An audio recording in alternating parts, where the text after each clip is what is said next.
解放军运20加油机参加了台海的行动，台湾民众不服，逼着台湾空军绕一圈大陆。所以鄙视链里边谁是最下边那个？各位网友，大家好，我是刘小飞。这两天呢，台湾西南上空啊，咱们解放军空军照例呢是要继续执行警巡任务。台湾那边呢也是照例继续天天说一切尽在掌握。反正现在没有开打嘛，台湾的雷达还能工作，掌握空情，掌握情报，我们肯定还是希望他们能够坚持做到，不然我飞了半天吓唬谁去？29日，台湾的国防部说，27架大陆军用飞机在28日飞入了台湾西南的防空识别区，其中运油20是首次出现在台湾西南方向那个防空识别区里面，这个让台湾感觉到刺激有点太大，受不了。其实呢，在以前节目里边，关于运油20的作用，我们都已经说得很清楚了，台湾专家们也很明白。比如这次台湾中时新闻网还有自由时报就刊登了台湾那个政策研究基金会副研究员接种的分析报告。他说，运油20一出现，代表大陆空军的战斗机可以在第一岛链的外缘，还有在西太平洋空域有更长的滞空时间。那么出动的时候呢，载弹量可以更大，也可以让轰炸机、预警机、各种电子战飞机等等吧，能够提供更长的一个滞空时间。这样不仅仅增加了对台湾岛东部分的打击能力，还能够增加攻防纵深。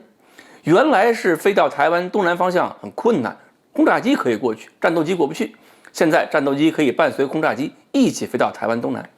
这就提升了对美军的区域拒止或者是反介入任务的能力，而台湾承受压力就变得更大了。这个人说的没错，考虑的还是挺全面的。但是呢，他也没说，其实真要是实战中啊，我们的加油空域可能不会在这个位置，有可能离台湾更远一点，以便于我们的作战飞机可以在更远的位置上前出活动。或者呢，就是战斗机少带油多带弹起飞，起飞之后马上空中补满，也不需要距离台湾很近的地方进行加油。所以运油20这次的活动多少呢，就是给台湾一个感觉，我们在台湾边上凡尔赛来了。不过呢，看了看台湾网民的反应，他们倒还没有表现出多少对解放军的恐慌，而是集中表现了愤怒。关键是这个愤怒呢，还不是针对解放军的，是针对了台湾的国防部。说台湾国防部天天讲一切尽在掌握，那解放军天天飞过来，你台军战斗机干嘛去了？有人指责台军为什么不敢把解放军的飞机打下来？你 F-16V 白升级了吗？还有人指责说，人家敢来飞，你为什么不敢飞过去试试？就是这个氛围啊，让我们感觉到还是蛮亲切的。最狠的一位说要对等反击，让台湾战斗机绕大陆也转一圈。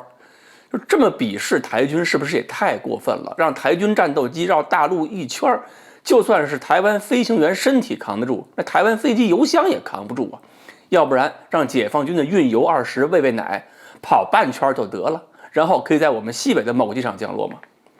其实呢，还是挺理解台湾网民的心态。你看美军舰艇在南海自由航行，穿越台湾海峡的时候，大陆网友里边也有很多人嚷嚷为什么不打，两岸的氛围是相当的一致。这个时候呢，还挺体现双方是一家人的。不过好像也有区别啊，大陆这边更多是按耐不住，而台湾网民貌似更多的是看明白了台军底气不足。所以表面上好像我们这些日常动作没有让台湾岛上那些个台独势力表现出害怕，他们还是骂骂咧咧的。不过没关系，岛上总有懂行的，他们能看懂发生了什么。而且如果我们的行动能让岛上那些外行看不起内行，让内行有苦说不出，这种刺激效果我们也很满足。好，关于台湾战斗机能不能够绕大陆一圈，台湾网民的要求是不是太过分了？今天呢，我们就聊到这里，欢迎大家继续关注我们的栏目，我们下期再说。